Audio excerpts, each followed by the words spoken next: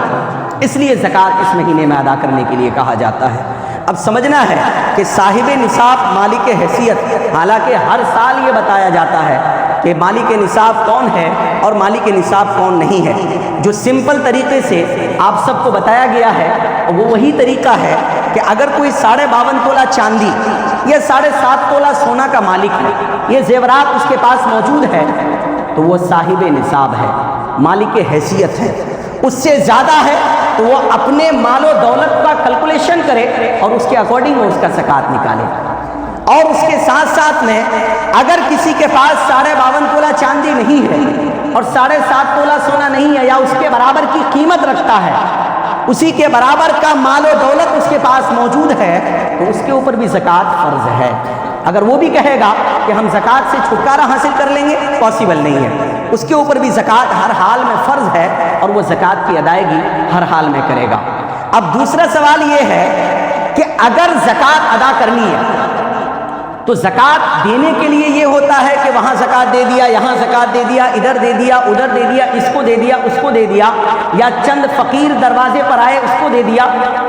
یہ بھی ایک غلط فہمی ہے۔ جہاں آپ زکوٰۃ دے رہے ہیں، شریعت مطہرہ کی طرف سے یہ حکم عائد کی گئی کہ جہاں آپ زکوٰۃ دے رہے ہیں اس جگہ کی تحقیق ہونی چاہیے۔ معلوم ہونا چاہیے کہ جس بندے کو ہم وکیل بنا رہے ہیں، جس بندے کو ہم نے پیسہ دیا کہ یہ زکوٰۃ کے رقم ہے اور یہ فلاں جگہ پہ چلے جانے چاہیے، اس پر آپ کو پورا یقین ہونا چاہیے کہ یہ آدمی وہاں زکوٰۃ دے ہی دے گا۔ اگر آپ نے کسی ایسے شخص کو زکوٰۃ دے دیا، مال دے دیا کہ جو وہاں تک نہیں پہنچائے گا، یا جو مالک نصاب ہے اور اس کے بعد بھی زکوٰۃ لیتا ہے، تو پھر آپ کی زکوٰۃ ادا نہیں ہوئی اور آپ کل میدان محشر میں ہر حال میں پکڑے جائیں گے۔ اس لیے کہ جب آپ زکوٰۃ کسی کو دے رہے ہیں تو اس سے پہلے تحقیق ضروری ہے کہ چاہے وہ کسی فقراء کو دیں، مساکین کو دیں، آپ تحقیق کریں کہ یہ زکوٰۃ کے لائق ہے، یہ زکوٰۃ کے لائق ہے یا نہیں ہے، اس کے اوپر زکوٰۃ لینا فرض ضروری ہے کہ نہیں ہے، اس کے مال و دولت کتنے ہیں، اس کے اخراجات کتنے ہیں، اس کی ضروریات چل رہی ہے یا نہیں چل رہی ہے۔ اگر وہ کمزور ہے اور واقعتاً وہ زکوٰۃ کے مالک ہیں، زکوٰۃ لینے کی حیثیت رکھتا ہے، تو وہ آپ اس کو زکوٰۃ دیں گے تو آپ کی زکوٰۃ کی ادائیگی ہو جائے گی۔ اب دوسری بات جو صدقہ فطر کا معاملہ ہے، صدقہ فطر کا معاملہ یہ ہے کہ اگر کوئی صدقہ فطر اپنے آپ سے ادا کرنا چاہتا ہے تو وہ تو اپنے آپ کو سب سے پہلے ٹٹولے کہ وہ مالک نصاب ہوتا ہے کہ نہیں ہوتا ہے، صاحب حیثیت ہے کہ نہیں ہے، کیونکہ شریعت نے اس چیز کے لیے بھی مالک نصاب ہونا شرط بتایا ہے کہ اگر آپ صدقہ فطر ادا کرتے ہیں تو اس کے لیے آپ کو مالک نصاب کا ہونا ضروری ہے۔ مالک نصاب اگر آپ ہیں تو آپ پر صدقہ فطر واجب ہے۔ اب کچھ لوگ کیا کرتے ہیں کہ صدقہ فطر میں یعنی باپ اور ماں دو گارجین ہیں گھر کے، تو یہ دو لوگوں کے نام سے صدقہ فطر نکال دیا اور اس کے بعد وہ آزادی سمجھ لیتے ہیں، بلکہ یہ غلط فہمی ہے۔ یہ غلط فہمی اس معنی میں ہے کہ آپ کی فیملی کے اندر، آپ کے گھر کے اندر اگر 10 ممبر موجود ہیں، 10 لوگ ہیں، آپ کی بیٹیاں، آپ کے بیٹے لگا کر کے آپ کی فیملی کے اندر اگر 10 لوگ ہیں تو 10 لوگوں پر اور 10 لوگوں کا صدقہ فطر ادا کرنا لازم و ضروری ہے۔ اگر کوئی یہ کہے نہیں کریں گے، ہم صرف 2 لوگوں کا دے دیے باقی لوگوں کا نہیں دیں گے، نہیں، بلکہ جو بچہ آج پیدا ہوا اس بچے پر بھی صدقہ فطر واجب ہو گیا۔ تو اب آپ سمجھ لیجئے کہ اگر آپ کی بیٹیاں، آپ کے بیٹے چاہے وہ 20 سال کے ہوں یا 22 کے ہوں یا 18 کے ہوں یا 14 کے ہوں،